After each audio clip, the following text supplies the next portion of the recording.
The moment my father looked across the dinner table and said, "After everything we've sacrificed for you, this is how you choose to repay your family?"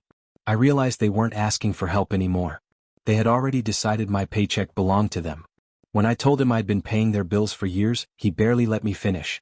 "Families take care of each other," he said. I looked him straight in the eye and answered, "Funny? Because from where I'm sitting, all you've ever done is hand me another invoice." That sentence changed the entire night. The thing is, none of this came out of nowhere.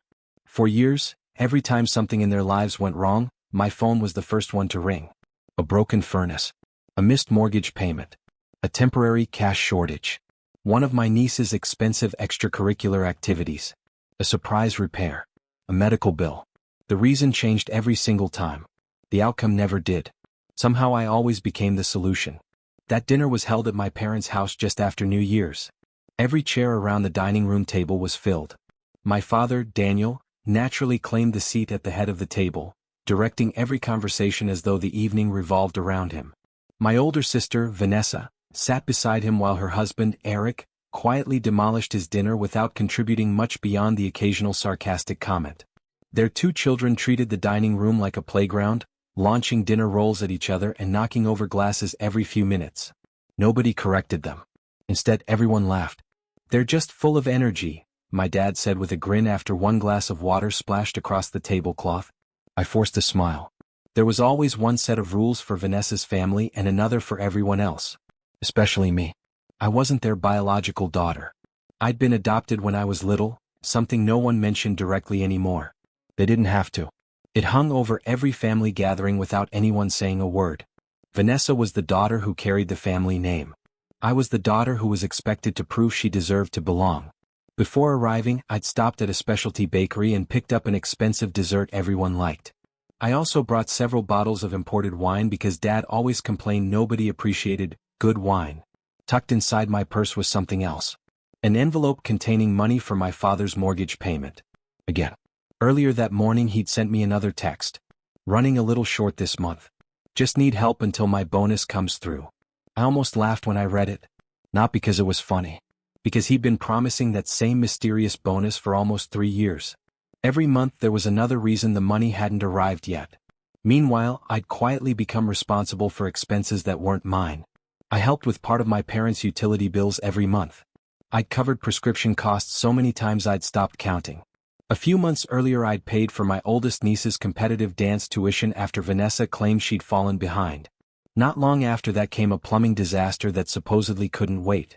The repair bill landed on my credit card because, according to Dad, it's the family home. We all have to protect it. Then came another mortgage payment when foreclosure letters allegedly started showing up. Whenever stress hits me, my brain becomes strangely organized. I remember numbers, dates, receipts.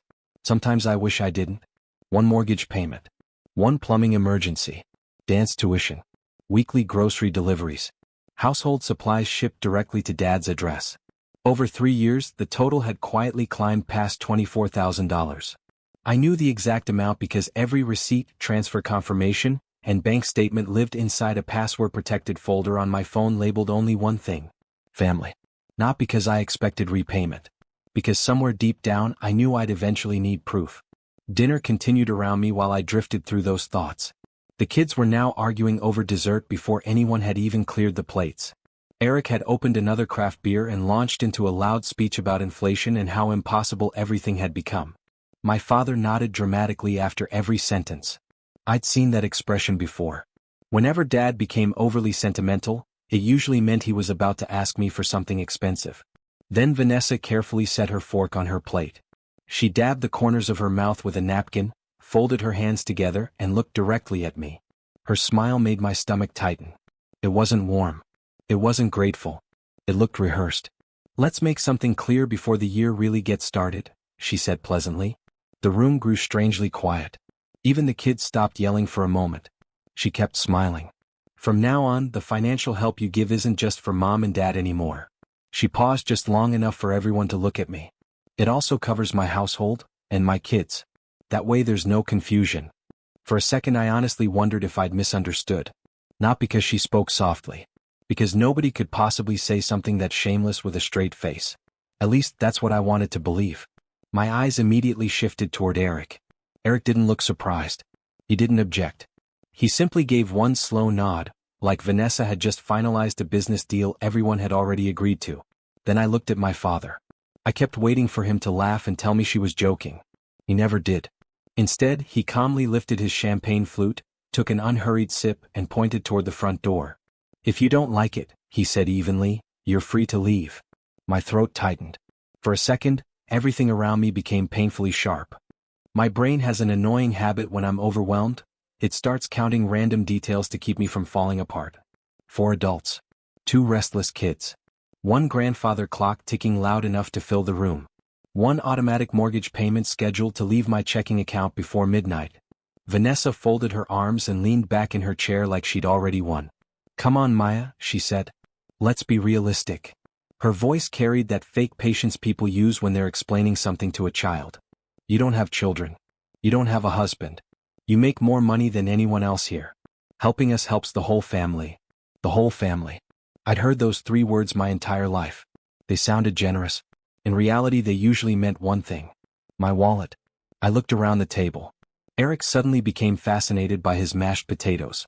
He wouldn't even glance in my direction. Dad wore the same expression he'd used since I was a teenager. That calm, authoritative look that always came right before he justified something cruel as being practical. My stepmother, Linda, carefully sliced another piece of steak without saying a single word. She acted as though the conversation happening less than 3 feet away had nothing to do with her. Even my oldest niece seemed uncomfortable. She looked at me for only a second before lowering her eyes to her plate. A child could tell something was terribly wrong. I slowly folded my napkin and placed it beside my dinner plate. When I finally spoke, my voice surprised even me. It was completely steady. "Perfect." Vanessa blinked. "What?" I said perfect. I stood up. "I'm leaving." Nobody spoke. "And since we're making expectations clear tonight," I continued, "you can start paying your own bills." The silence felt almost unreal. Dad let out a short laugh. It wasn't amused. It was dismissive. "Oh, stop being dramatic," he said. "Sit down." I stayed where I was. Oddly enough, I wasn't shaking anymore. The anger had settled into something colder. "No," I answered. "I'm canceling the transfer." Vanessa's confidence disappeared instantly. "Maya." There was genuine panic in her voice now.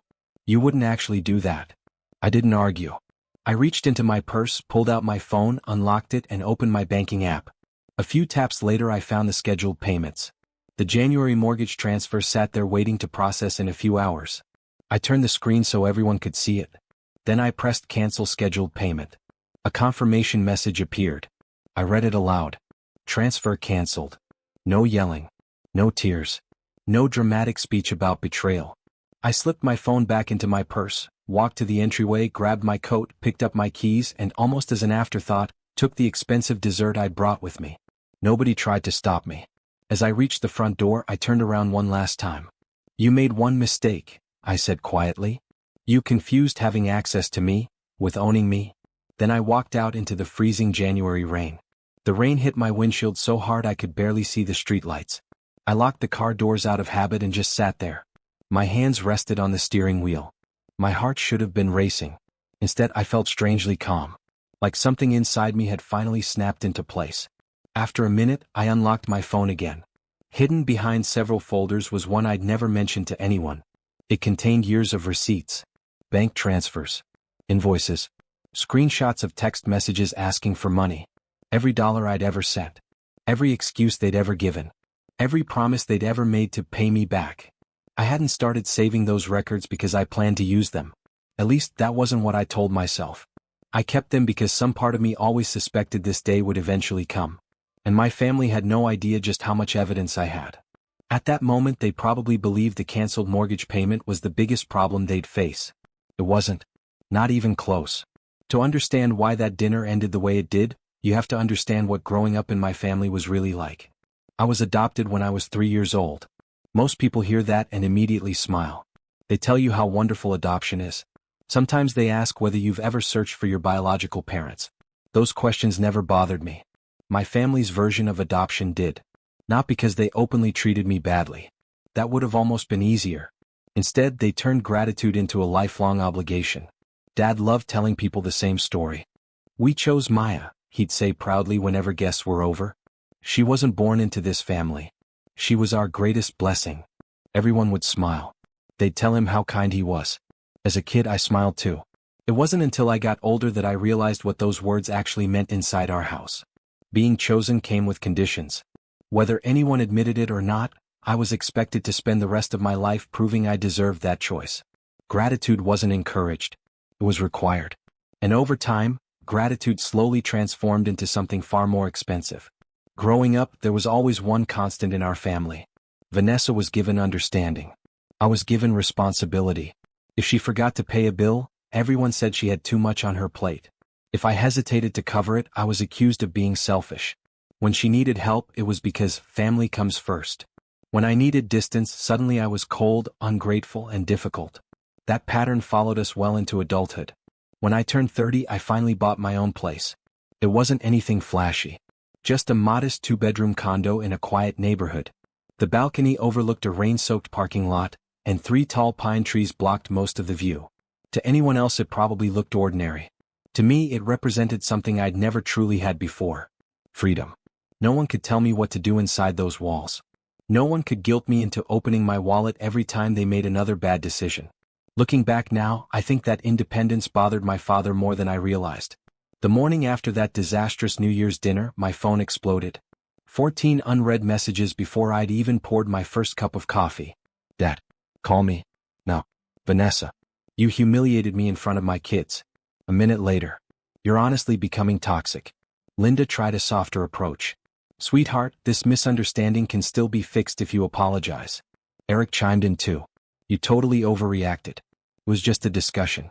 Then Dad again. "Mortgage payment is due in a few days. Quit acting like a child and send the money." I read every message without replying.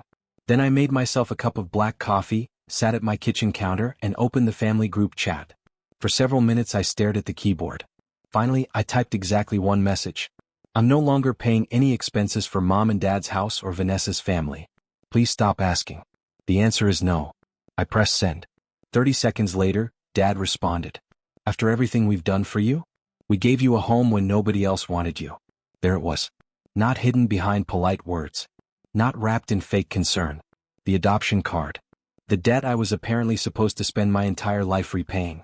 I locked my phone and walked away. There was nothing left to say. The first stage of their campaign was guilt. Constant phone calls. Voicemails about loyalty. Messages about family sticking together during hard times. Linda left several voice recordings in that gentle, almost soothing tone she always used whenever she wanted someone to surrender. "No one's saying you owe us forever," she whispered in one message. "But your father believes family resources belong to everyone. That's just how he was raised." Family resources. I'd heard different versions of that phrase for years. Oddly enough, it always described my money. Never theirs. I ignored every message. Eventually the guilt stopped working. That's when things became genuinely frightening. About a week later, I was sitting at work reviewing server logs when an email notification appeared on my phone. It came directly from my bank. "Please verify your recent home equity line of credit inquiry." I frowned. I hadn't applied for anything. Curious, I opened the email. The amount nearly made me stop breathing. Requested credit line. $150,000. I read it 3 times. Then a 4th. There had to be some mistake. I immediately called the bank's fraud department. Within minutes I was transferred to my personal banker. She began reviewing the application while I waited. The longer she stayed silent, the worse I felt. Finally she spoke. "The application wasn't approved because it wasn't completed." "I never started an application," I interrupted. "I understand," she replied carefully. "But someone entered your information. Every piece of it. My full legal name. My social security number. Date of birth. Employment information. Annual income. Everything. Whoever submitted it knew details that weren't publicly available." My hands went cold. I asked where the application had been sent for additional verification. There was a brief pause. The follow-up request was emailed to Daniel Morgan, my father's email address. For a second I couldn't even process what she'd said. "Can you tell me exactly when this happened?" She gave me the timestamps. Application started. Identity information entered. Additional documentation requested. Application abandoned a few minutes later when nobody responded. Whoever had done it got surprisingly far. Far enough to make me physically sick. I thanked her, ended the call, and walked into an empty conference room. Then I called my father. He answered immediately. His voice sounded almost cheerful. I skipped every greeting. "Did you use my personal information to apply for a $150,000 line of credit?" Silence.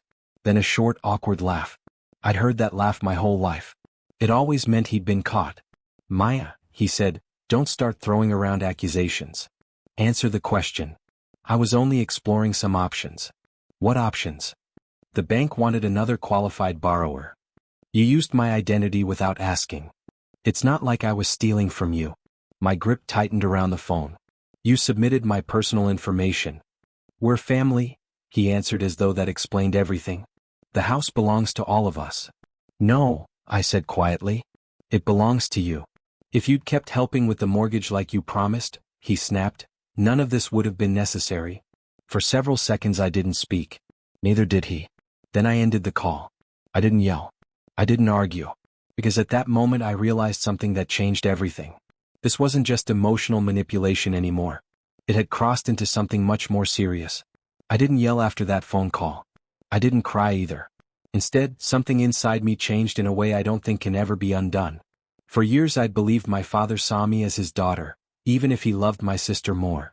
I was wrong. He didn't see a daughter. He saw a resource, a backup plan, a walking bank account that happened to have a pulse. The moment I accepted that, I stopped trying to convince them they were hurting me. Instead, I started preparing for what came next. I'm a systems architect. When a network is compromised, you don't argue with the attacker. You isolate the breach, lock everything down, collect the logs, preserve the evidence. My job has trained me to think that way under pressure. The angrier I get, the more organized I become. Over the next 2 days I barely slept. I requested my complete credit reports from every major bureau. I froze my credit, changed every password connected to my finances, enabled additional identity verification on every account I owned. At my bank's recommendation, I filed an identity theft report and documented the unauthorized loan inquiry with local law enforcement. Then I started building a timeline. Every transfer I'd ever made, every receipt, every screenshot, every text asking for money, every promise that it would be just this once. By the end of the second night, I had a binder thick enough to make my desk sag. I thought I understood the situation. I didn't. Because then I started looking into the public records connected to my parents' house.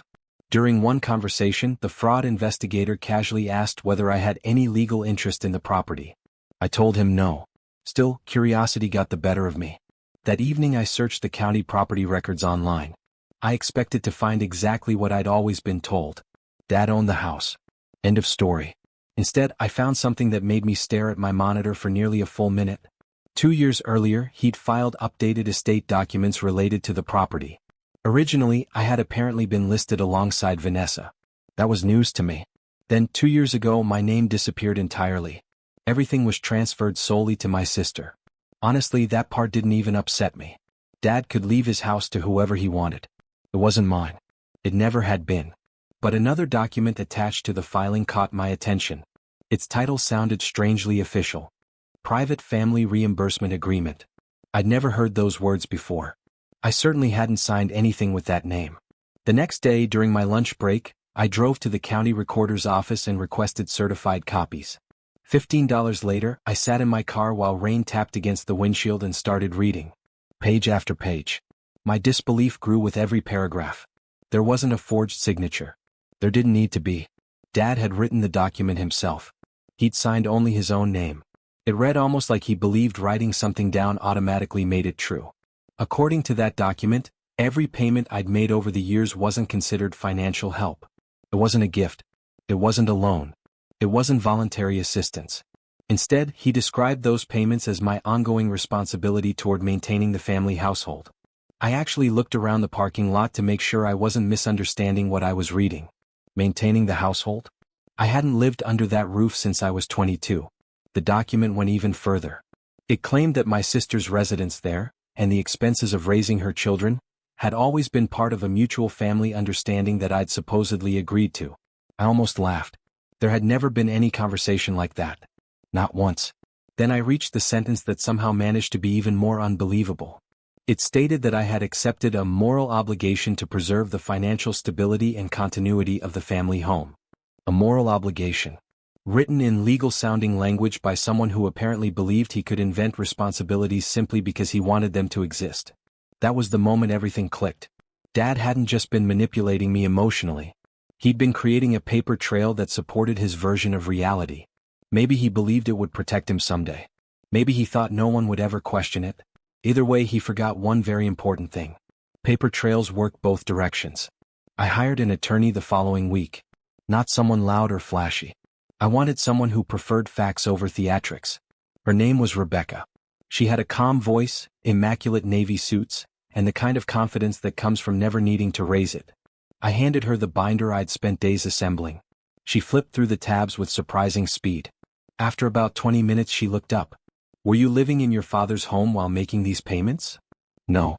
Did you authorize anyone to use your identity for that loan application? No. Did you ever agree, verbally or in writing, that supporting your parents or your sister was your legal responsibility? Absolutely not. She closed the binder. For the first time since I'd walked into her office, she smiled. It wasn't warm. It was the smile of someone who just figured out exactly how to win. Good, she said. Then we stop responding to their version of events. I frowned. What do you mean? They've been writing the story for years. She tapped the binder. Now we write it. Within days, Rebecca's office sent several certified letters. The first demanded that my parents immediately stop using or attempting to use my personal information in any financial matter. The second instructed them to preserve every document, email, text message, and financial record because litigation was now a real possibility. The third formally rejected every claim that my previous payments had been required, contractual, housing-related, or legally binding in any way. For the first time in years, I wasn't reacting to my family's demands. I was forcing them to react to mine. And judging by what happened next, they never saw it coming. After the certified letters went out, Rebecca gave me one final instruction. You're going to send exactly one message, she said. No explanations. No debate. No emotion. She slid a printed sentence across her desk. Send this. Take a screenshot. Then don't respond to anything.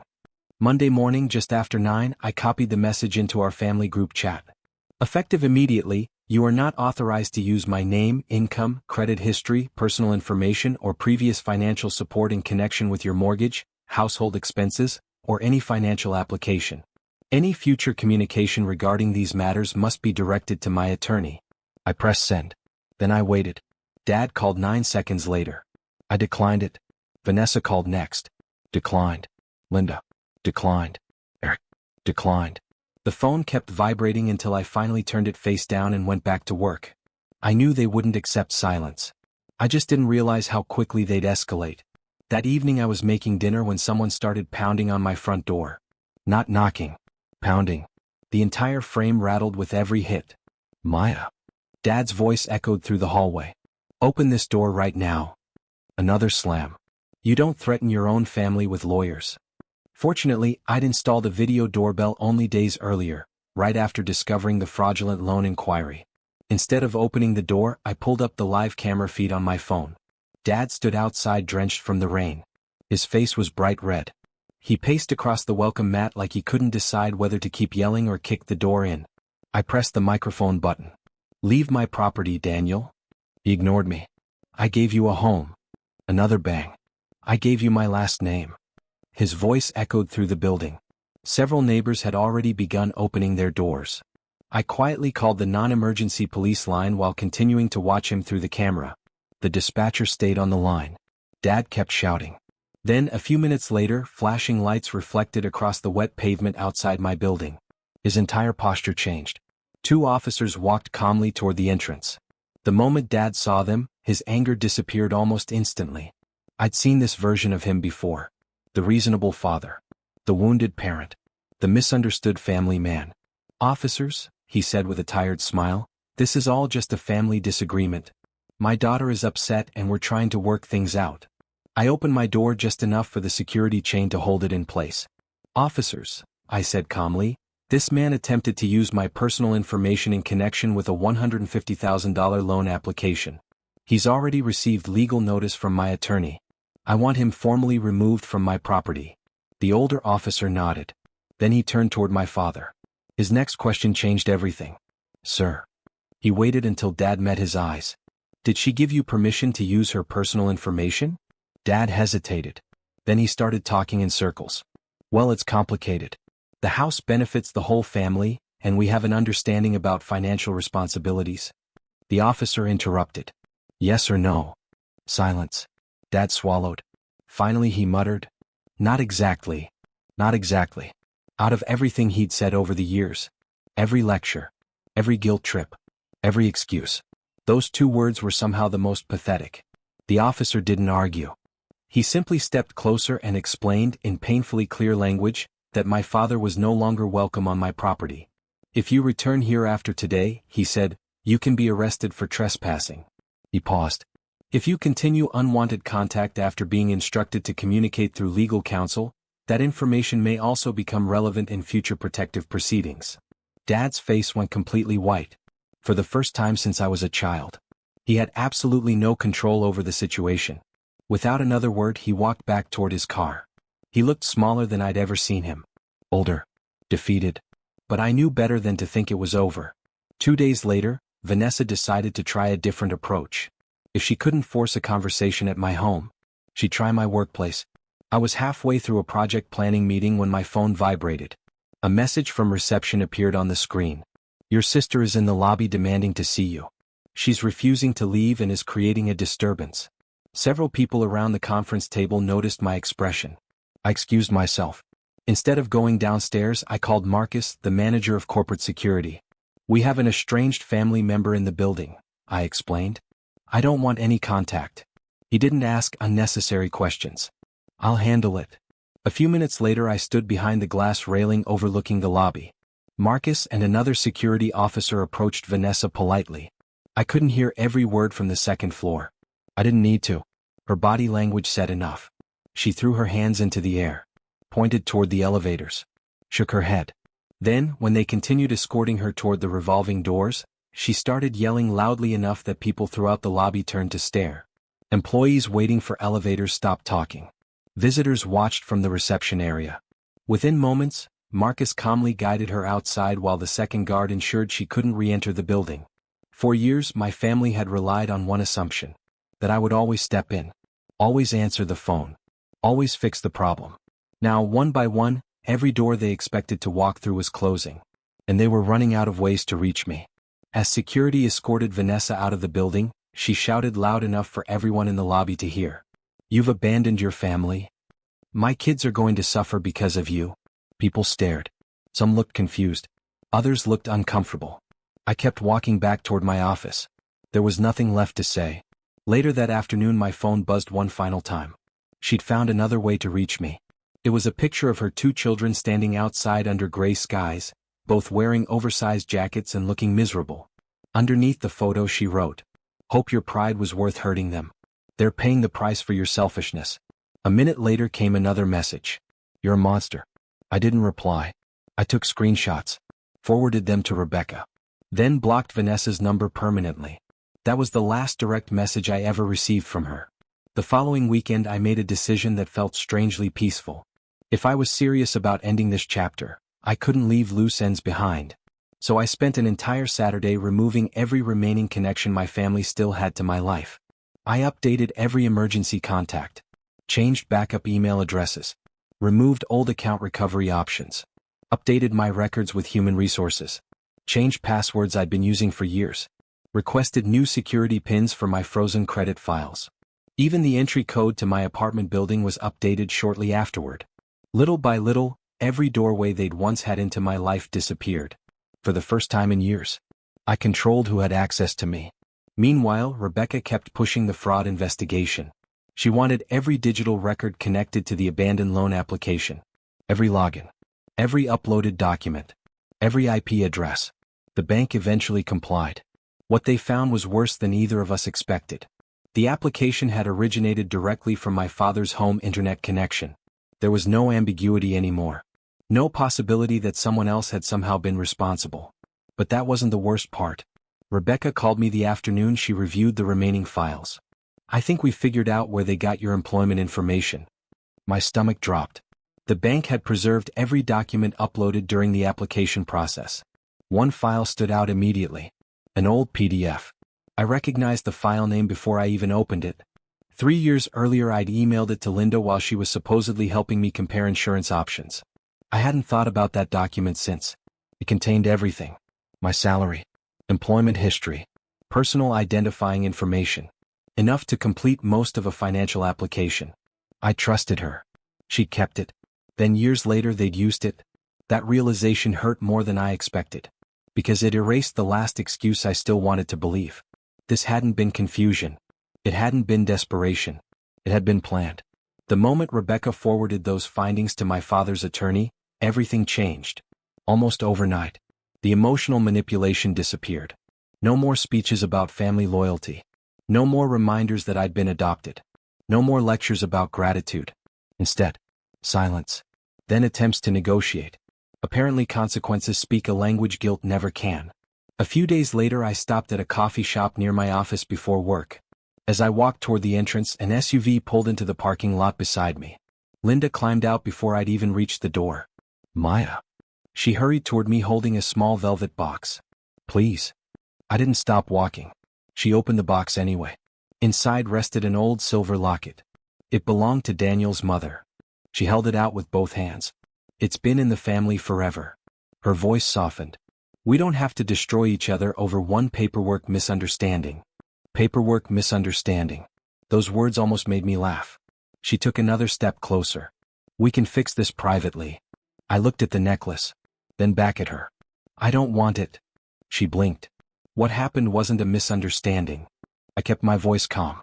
You used my personal information without permission. I paused. That's not family conflict. That's a crime. If you have anything else to say. I pointed toward the business card sticking out of my purse. Call my attorney. I turned and walked inside. Behind me I heard her yell. You're taking this way too far. I didn't even look back. Because I'd finally realized something.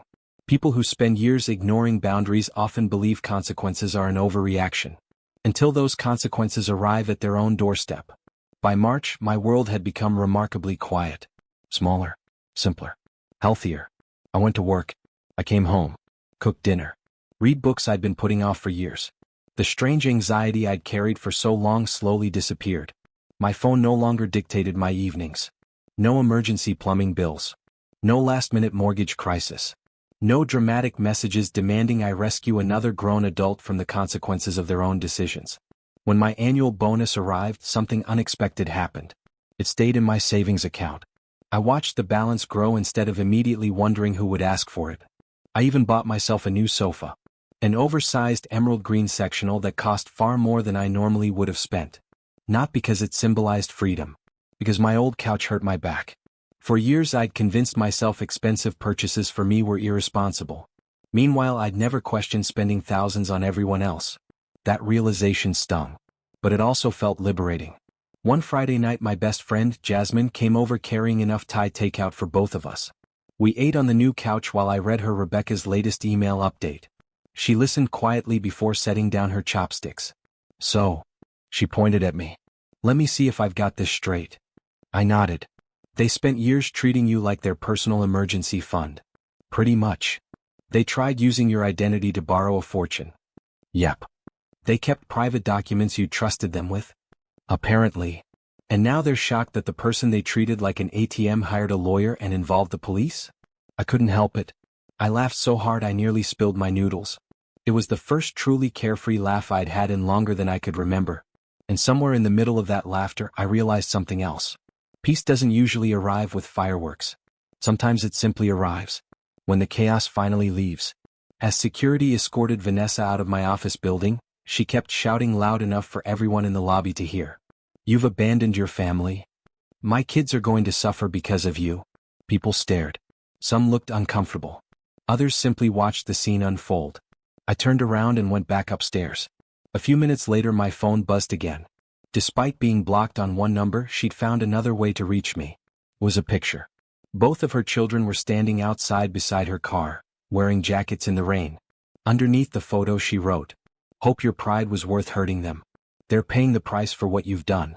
A second message followed. "You're a monster. I looked at the screen for several seconds. Months earlier that message would have devastated me. Now it just felt calculated. The children weren't the target. I took screenshots, forwarded everything to Rebecca. Then I blocked the new number. For good. The following weekend became what I privately called my reset day. If my family had been willing to misuse my identity once, I wasn't leaving them any other opportunities. I spent an entire Saturday closing every remaining door. Emergency contacts. Updated. Account recovery emails. Changed. Passwords. Replaced. Multi-factor authentication added everywhere.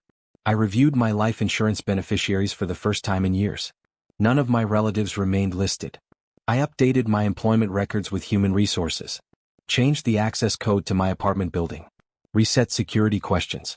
Requested new verification pins from every financial institution I used.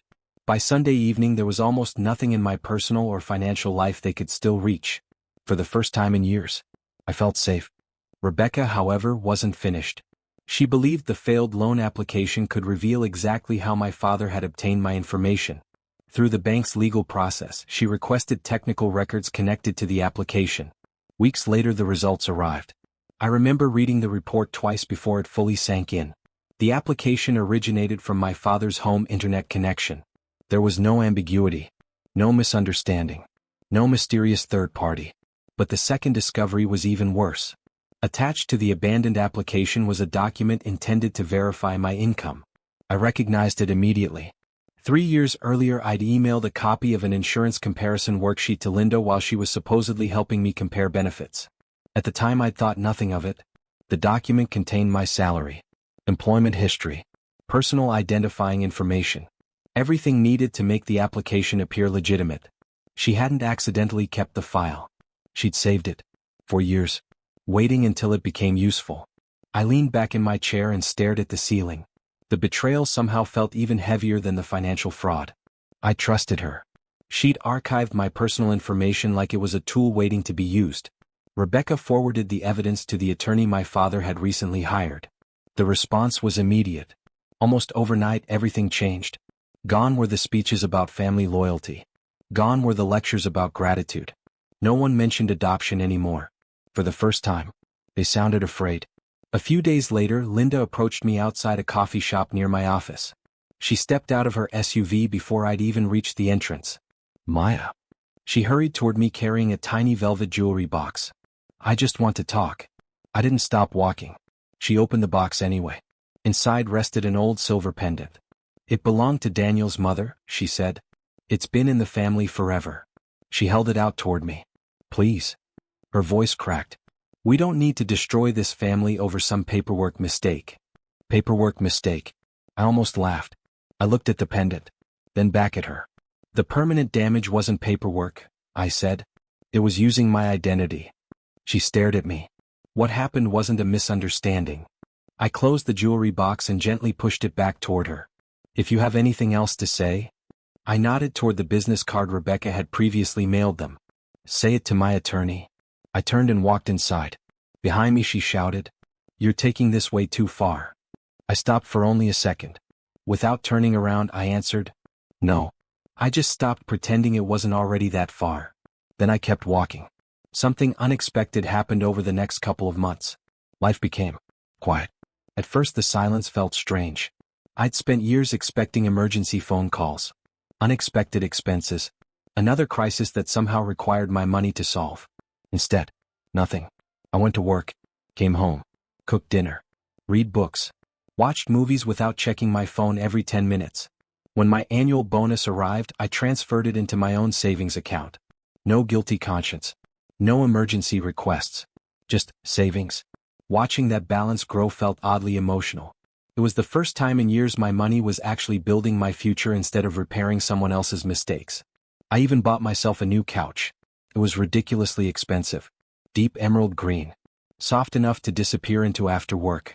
Honestly, there wasn't any symbolic meaning behind it. My old sofa hurt my back. That's all. For once, I was spending money because it improved my own life. Not because someone demanded it. One Friday evening my best friend, Jasmine, came over carrying bags of spicy Thai takeout. We ate on my new couch while I read aloud the latest update from Rebecca. Jasmine listened quietly. Then she lowered her chopsticks and stared at me. So. She pointed at me dramatically. Let me see if I have this straight. I smiled. They treated you like their personal ATM. Pretty much. They tried using your identity to qualify for a huge loan. Yes. They kept your private financial documents for years. Apparently. And then they were completely shocked when the person they'd been exploiting hired an attorney and started involving the police? I burst out laughing. The kind of laugh that sneaks up on you after months of carrying too much weight. I know, I said between breaths. When you say it out loud, it sounds completely insane. It sounds insane, Jasmine replied, because it is. For the first time in a very long while. I couldn't argue with her. And that piece was beginning to change more than just my personal life. By April, something happened that should have been one of the happiest moments of my career. I was promoted to senior systems architect. The raise was substantial. It also came with stock options and a bonus that would have completely changed my financial future. The strange part? I almost overlooked the email. For years I'd been so conditioned to watching for everyone else's emergencies that my own accomplishments barely registered. I actually laughed when I realized that. I'd spent so long surviving other people's crises that I'd forgotten how to celebrate my own victories. This time I did. I ordered an outrageously expensive dry-aged steak from one of the best restaurants in the city. I ate it alone at my dining table. No ringing phone. No guilt. No emergency transfer requests. Just silence. The kind of silence that finally feels earned. As the legal process tightened around them, both Dad and Vanessa made one last attempt to pull me back in. For my birthday, a card arrived at my office. Inside wasn't an apology. There wasn't even an acknowledgement of what they'd done. Instead, there was a check for $250. Attached was a small handwritten note. Things got out of hand. Let's move forward. Dad. That was it. No accountability. No ownership. Just another attempt to sweep everything under the rug. I never deposited the check.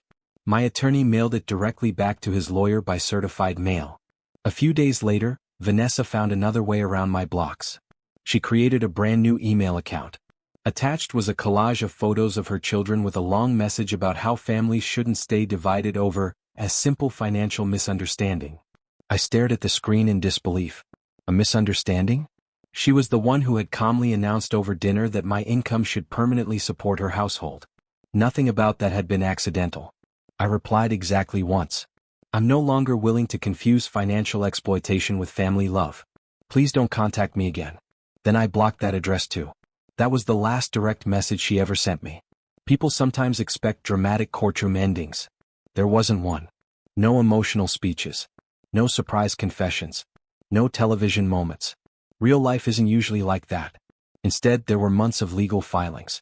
Document requests. Signed statements. Bank records. Emails. Technical reports. Paper after paper after paper. Eventually the evidence became impossible to ignore. The bank's records clearly identified where the fraudulent application originated. The uploaded financial document traced directly back to the file I'd shared with Linda years earlier. Every explanation they tried to invent slowly collapsed under actual evidence. Dad's attorney eventually advised him to stop fighting. Continuing would have exposed him to far more serious consequences. As part of the final settlement, he signed formal legal documents acknowledging that I'd never agreed to support their household financially. Every claim suggesting I had a continuing obligation was withdrawn. The homemade agreement he'd created was declared invalid. Worthless. Without legal effect. Reading that document was strangely emotional. Not because it gave me money. It didn't. Not because it punished him. It wasn't about punishment. It mattered because, for the first time, the truth existed somewhere they couldn't rewrite. On paper. Signed. Permanent. I had never owed them. Not legally. Not morally. Not because I was adopted. Not because they decided one night over dinner that my paycheck belonged to them. For years they'd relied on changing the story whenever it suited them. Facts finally ended that game. The biggest surprise wasn't winning. It was discovering how peaceful life became afterward. These days, when coworkers ask whether I spend much time with my family, I don't invent polite excuses anymore. I simply tell them, not really. If anything related to my relatives still needs attention, my attorney handles it. I spend far more time listening to myself than I used to. I trust my instincts now. When something feels manipulative, I don't explain it away. When someone mistakes generosity for obligation, I recognize it much faster. Looking back, I realize something important. People who benefit from your guilt rarely appreciate your sacrifices. They simply expect the next one.